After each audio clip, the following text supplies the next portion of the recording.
Hello friends, welcome to yet another episode, and this is episode number 24, Career Conversation Series. Thank you so much thus far for your encouragement, and I'm happy my episodes, the conversation experiences have been adding value to your thought process. Whether you are a student, parent, or a counselor or a mentor, I'm sure each one of you, from your perspective, you have a point to take away.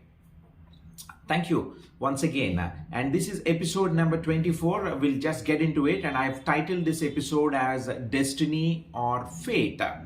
And we'll get to see why I had to title this way. Okay, well, as we jump into the actual experience. So recently, I was having a conversation with a ninth grade student, a girl, and her parents. This is one of the schools I visited recently, and the objective of the conversation is basically give an overview of why career planning is important and how to plan, and do a one-on-one counseling to the student. Basically understanding the aspirations of the child or ambitions and the expectations of the parents, and then see to that how realistically we can map to a very suitable career to the child based on her personality, ability, and interests. So that was the objective. And we started off the conversation. The girl, the child who's of a ninth grade, was aspiring to get into a field of journalism, mass media, and communication. These are the avenues that the child is very fascinated about for some good reason. Now the parents are okay to let the child get into this. A little bit of a background about the parents. Both the parents are working in an auditing and accounting kind of field, and they're doing well. And by the way, the child's mother is working in a public sector, in a government sector. She is doing a government job. Well, the child is aspiring to get into mass media, communication, and journalism, that kind of arena. And she had her own reasons, and she's doing well in academics, and her academic subjects, she has more interest in the social sciences relatively. Now, this all was going on. We were looking at what are the possible streams after 10th grade, what should be some of the activities, extracurriculars or co-curriculars that the child should develop along the lines in the next 3 to 4 years time, and what are the top colleges, universities who offer the journalism, mass communication, and media as an undergraduation and post-graduation, and who are all those who's going to offer employment, or how can one be self-employed in this area. So that's the conversation happened, and both the child and parents were enlightened with the level of details we went and discussed in about, say, 15 to 20 minutes time. Now here comes an interesting question. The mother was very objective throughout the discussion, and she posed me a question. Sir, I had a question for you. She said, we've all had a wonderful discussion in the last 15-20 minutes. That's all nice. But my question is, how do we deal with destiny? How do we deal with destiny? Then I asked, ma'am,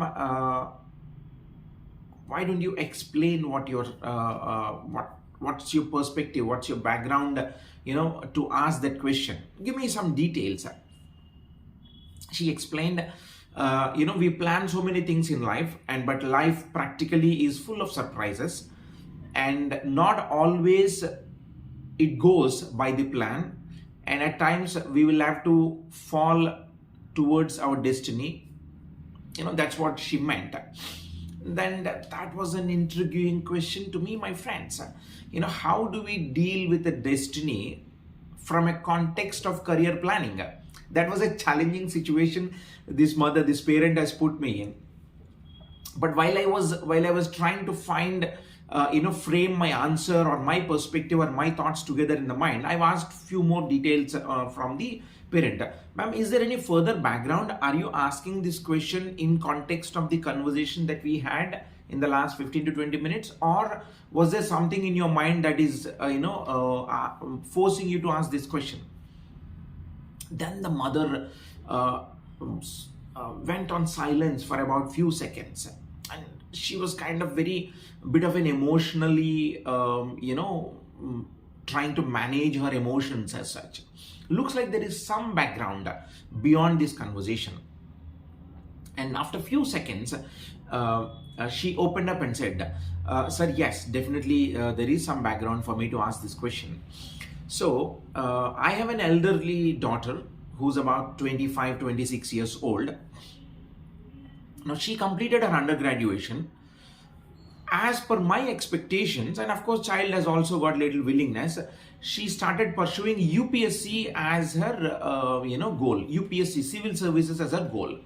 Because I was though I give relative freedom to my children to choose their careers, I was little keen on making them pursue one of the options as a government job, as a public sector.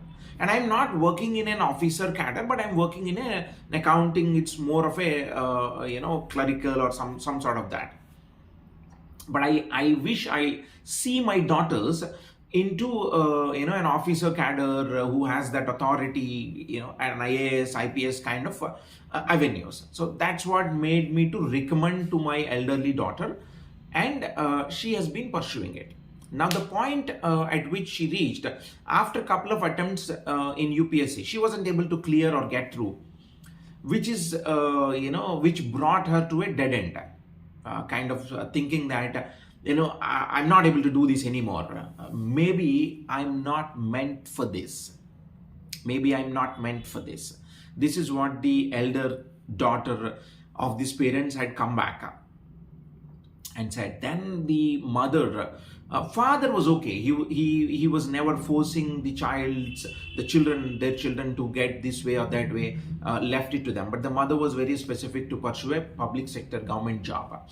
Now the mother said that, sir, I think I am regretting now for the decision or the force I've put on my elder daughter to get into the public sector as an avenue to pursue UPSC exams. Now I'm realizing that maybe she's not meant for UPSC. She doesn't have that metal in her where she can prove worth by clearing UPSC. And my daughter is also kind of regretting. She has already wasted about 2 to 3 years only focusing on UPSC. Ideally, had she chosen some other career of her interest or whatsoever, by now she would have got into some work, and then eventually we should be ideally looking her to get married. A typical Indian parents' expectations. Fair point. Now this is the situation, the background, which made her, the mother, to ask me a question: how do we deal with destiny? Well, typically, technically speaking, this cannot be answered very objectively when it comes to a career conversation or a career discussion. But ideally, this is more based on, of course, based on my understanding and based on my perspective. Dealing with destiny or fate is more to deal with from an individual perspective, or from an belief system that we all grow up, or whatever we come up with. So that is how this should be looked into. That's what I convey to the parent. Ma'am, look, this is more of a subjective, a relative to individual, relative to family, right? And this changes from person to person, how we look at it. Not all of us believe in destiny or fate, and many of us might believe in destiny and fate. From my perspective, this is an invisible pre-written script, right? We don't know what it is, but yet we fall prey for it. So that's what I've conveyed. But I also added, well, while we say all that, how to plan a career. So since this discussion is more from a career conversation or a career planning standpoint, I've told her, ma'am, the idea of whole career planning or guidance is help the parent and children to make an informed career decision. And how do we make them choose an informed career decision? It is based on the following parameters. First, we understand the personality of the child as the child reaches to 13-14 years of age. Understand the personality, the very nature of the child, and then see what are the abilities that the child has got and what are the interests that the child has got. And put together all of them and try and see a suitable work mapping. So basically mapping the nature to work, to the world of work.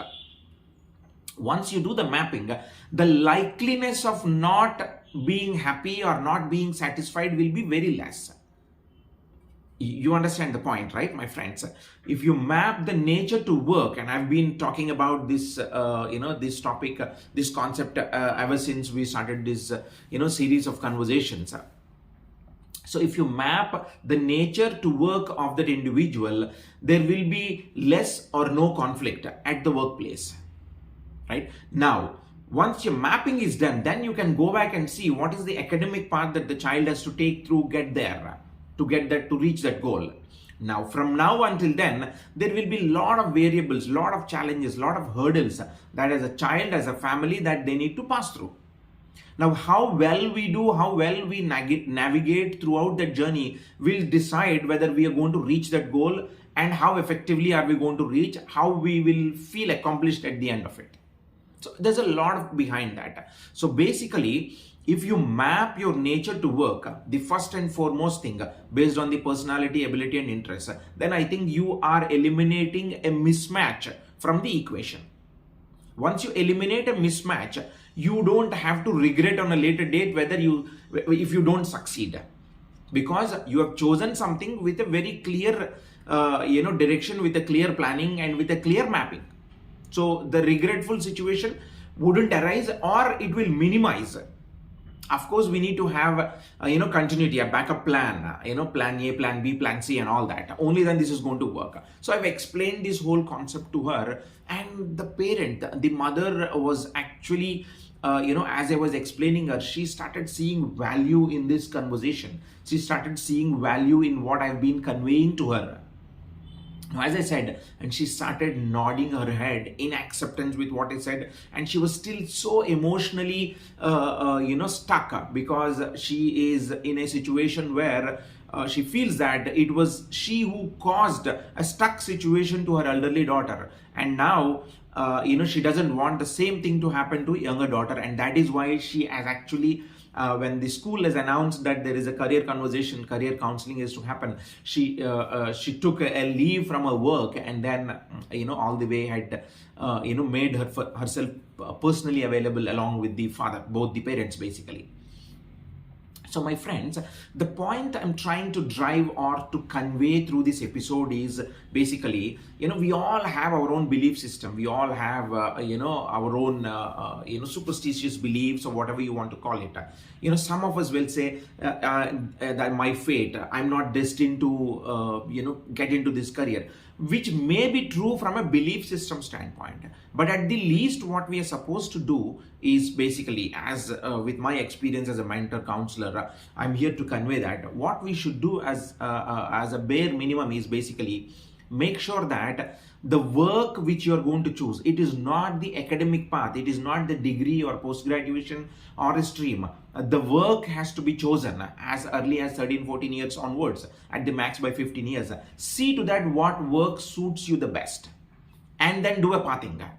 So that way you don't have to regret that I'm not destined, it's not in my fate, and all that. And by now I'm sure you would understand why I have titled this episode as Destiny or Fate. Thank you so much for listening, as always, and I hope, irrespective whether you're a student, parent, mentor, or a counselor, you see value in this experience, and I'm sure you will gain your own perspective from this, and it adds value to your thought process. Thank you so much, and we'll come back soon with another episode. Until then, do take care. Thank you.